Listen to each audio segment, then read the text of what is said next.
প্রতিজ্ঞা সিরিয়ালের আজকের আপডেট। এপিসোডের শুরুতেই দেখা যায় জয় তার মায়ের সঙ্গে বসে খুব গুরুত্বপূর্ণ আলোচনা করছে। জয় একটু উদ্বিগ্ন হয়ে বলছে এবার তাদের পরিবারের রাধা মাধবের পুজোর ২৫ বছর পূর্ণ হচ্ছে। এত বড় একটা অনুষ্ঠানের পুরো দায়িত্ব মা ছুটির ওপর ছেড়ে দিয়েছে। তাদের বাড়ির একটা নিজস্ব সম্মান ও মর্যাদা আছে, সেখানে কোনো রকম অসতর্কতা চলবে না। মা শান্ত ও দৃঢ় কণ্ঠে জানান তিনি যে সিদ্ধান্ত নিয়েছেন সেটা অনেক ভেবেচিন্তে নিয়েছেন। তারপর জয়কে মনে করিয়ে দেন যে রাধা মাধবের সুন্দর সাজসজ্জা আর গয়নাগুলো গয়নার দোকান থেকে নিয়ে আসতে হবে। পেমেন্ট আগেই করা হয়ে গেছে, শুধু সময় মতো সেগুলো নিয়ে আসতেই হবে। জয় আশ্বস্ত করে বলে সে ঠিক সময়ে সবকিছু নিয়ে আসবে। কথা প্রসঙ্গে মা পুরনো দিনের কথা তুলে আনেন। যে বছর ছোট্ট পরিমা হারিয়ে গিয়েছিল, ঠিক সেই বছরই রাধা মাধবের সোনার পালকটা উধাও হয়ে যায়। এতগুলো বছর কেটে গেলেও সেই পালক আর খুঁজে পাওয়া যায়নি। এখন আসল পরিমা তাদের চোখের সামনে থাকায় ঝুমকিকে তারা বিশ্বাস করতে পারলেও সোনার পালকটা কেন ফিরে আসছে না, এটাই তার সবচেয়ে বড় চিন্তা। তাই এবারের পুজোটা যেন একেবারে নিখুঁত ও সুন্দরভাবে হয়, কোথাও যেন কোনো ত্রুটি না থাকে। ছুটি কতটা সামলাতে পারবে তা তিনি পুরোপুরি জানেন না, তবে পরিবারের এই ঐতিহ্যবাহী কাজটা যেন ঠিকঠাকভাবে সম্পন্ন হয় সেটাই তার চাওয়া। জয় তার মাকে সান্ত্বনা দিয়ে বলে তিনি যেন চিন্তা না করেন, সে নিজে সবকিছু খেয়াল রাখবে এবং সব ব্যবস্থা করে দেবে। এদিকে দরজার আড়ালে দাঁড়িয়ে ঈশা তাদের পুরো কথোপকথন শুনে ফেলেছে। সে মনে মনে ঠিক করে এখনই ঠাম্মিকে কিছু বলবে না, কিন্তু অন্য কোনো বিশ্বস্ত লোককে খবর দিতে হবে। কিছুক্ষণ পর ঈশা বাইরে গিয়ে ফোনে কাউকে জানিয়ে দেয় যে রায়বাড়িতে রাধাকৃষ্ণের বড় পুজো হচ্ছে এবং এবার পুরো আয়োজনের দায়িত্ব পড়েছে ছুটির ওপর। তাই এমন একজনকে যেন রায়বাড়িতে পাঠানো হয় যে ছুটির সব পরিকল্পনা ও আয়োজনে পুরো জল ঢেলে দিতে পারবে।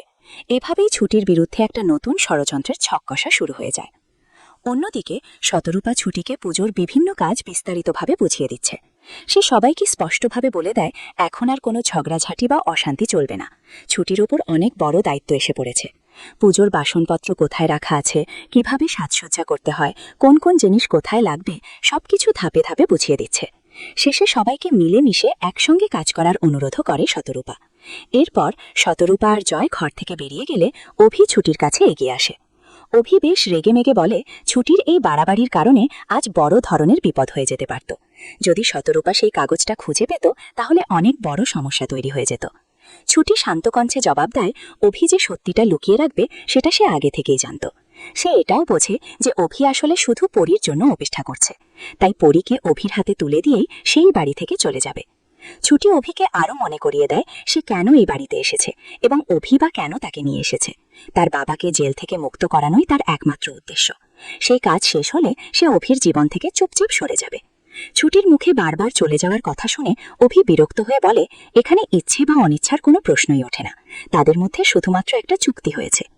তারপর অভি জানতে চায় ছুটি কি সত্যিই এই বাড়ির জীবনের সঙ্গে ধীরে ধীরে জড়িয়ে পড়ছে।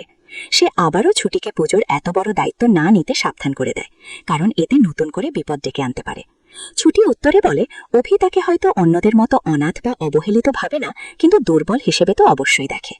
ঠিক এর পরের মুহূর্তে অভি চলে যাচ্ছিল, তখন ছুটি দেয়ালে ঝুলানো একটা সুন্দর প্রজাপতির ফ্রেম সোজা করতে যায়। হঠাৎ করেই ফ্রেমটা তার হাত থেকে পড়ে যায় এবং কাঁচ ভেঙে ছড়িয়ে পড়ে। ছুটি তাড়াহুড়ো করে কাঁচগুলো সরাতে গিয়ে তার আঙুলে কাঁচ ঢুকে যায় এবং রক্ত পড়তে শুরু করে। শব্দ শুনে অভি তৎক্ষণাৎ ফিরে এসে ছুটির হাতটা শক্ত করে ধরে ফেলে। উদ্বেগ নিয়ে জিজ্ঞেস করে কেন এমন করতে গেল, হাতে কতটা লেগেছে। ছুটি কিন্তু বলে তাকে নিয়ে এতটা চিন্তা করার কোনো দরকার নেই, তার বাবার সোনার পালকের দিন তো সামনে আসছে, অভির বরং সেটা নিয়েই ভাবা উচিত।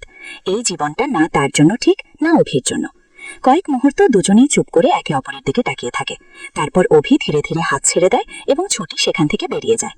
বাইরে এসে ছুটি ঠাকুরের সামনে দাঁড়িয়ে তার নিরপরাধ বাবার জন্য মনে মনে প্রার্থনা করে। সে চায় তার বাবা যেন জেল থেকে মুক্তি পায়। বাবার হারানো সম্মান ফিরিয়ে আনার জন্য সে যে কোনো ঝুঁকি নিতে প্রস্তুত। এরপর দেখা যায় রায়বাড়িতে পুজোর দিন এসে পড়েছে। সকালবেলায় ঠাম্মি ঘুমের মধ্যে ছোট্ট পরিমাকে স্বপ্নে দেখেন। স্বপ্নে ছোট্ট পরিমা রাধাকৃষ্ণের সামনে খুব সুন্দর করে গান গাইছে। হঠাৎ ঘুম ভেঙে যায়, কিন্তু ঘুম থেকে ওঠার পরেও সেই একই মধুর গানটা কানে ভেসে আসছে। ঠাম্মি দ্রুত ঘর থেকে বেরিয়ে গানের উৎসের দিকে এগিয়ে যান। ঠাকুর ঘরে দেখা যায় রাধাকৃষ্ণের সামনে হাত জোড় করে ছুটি মন প্রাণ দিয়ে গান গাইছে। ঠাম্মি দরজার কাছে দাঁড়িয়ে নীরবে সে গান শুনতে থাকেন। গান শুনে তার ছোট্ট পরিমার স্মৃতি মনে পড়ে যায়। এর মাঝে শতরূপাও সেখানে চলে আসে। গান শেষ হলে শতরূপা ছুটির কাছে গিয়ে জিজ্ঞেস করে এই গানটা কি সেই গাইছিল। ছুটি মাকে বলে হ্যাঁ সেই গেয়েছে। শতরূপা অবাক হয়ে বলে ছুটির গলার স্বরটা একেবারে পরীর মতো। গান শুনেই প্রথমে তার পরীর কথা মনে পড়ে গিয়েছিল। তারপর সে ছুটিকে গান চালিয়ে যেতে বলে। এই গান তার খুব ভালো লেগেছে। ঠাম্মিও ছুটির গান শুনে মনে মনে খুব খুশি হন। দরজার আড়াল থেকে ঈশা পুরো ঘটনা দেখতে থাকে। ছুটিকে বাড়ির সবার এত কাছাকাছি চলে যেতে দেখে তার ভেতরে বিরক্তি আরো বেড়ে যায়। ঠিক সেই সময় ঝুমকিও সেখানে এসে পড়ে। সে সবার সামনে ছুটিকে জড়িয়ে ধরে আদর করে এবং পরীকে নিয়ে মিষ্টি কথা বলতে থাকে। কিন্তু ছুটির বিরুদ্ধে যে নতুন ষড়যন্ত্র শুরু হয়েছে সেটা তখনও বাড়ির কেউ জানতে পারেনি। সবশেষে ছুটি ঠাকুরের কাছে শক্তি ও সাহস চায়। সে মনে মনে প্রতিজ্ঞা করে এই বাড়ির সবার ভালোবাসা সে জয় করবে এবং তার বাবাকে নির্দোষ প্রমাণ করে জেল থেকে বের করে আনবে। এখন দেখার বিষয় ঈশা আর ঝুমকির নতুন পরিকল্পনা ছুটির জীবনে কি নতুন বিপদ নিয়ে আসে। এই ছিল প্রতিজ্ঞা সিরিয়ালের আজকের আপডেট। ভিডিওটি ভালো লাগলে লাইক, কমেন্ট, শেয়ার করতে ভুলবেন না। আর প্রতিদিন প্রতিজ্ঞা সিরিয়ালের নতুন নতুন আপডেট সবার আগে পেতে আমাদের চ্যানেলটি সাবস্ক্রাইব করে পাশে থাকা বেল আইকনটি প্রেস করে রাখুন।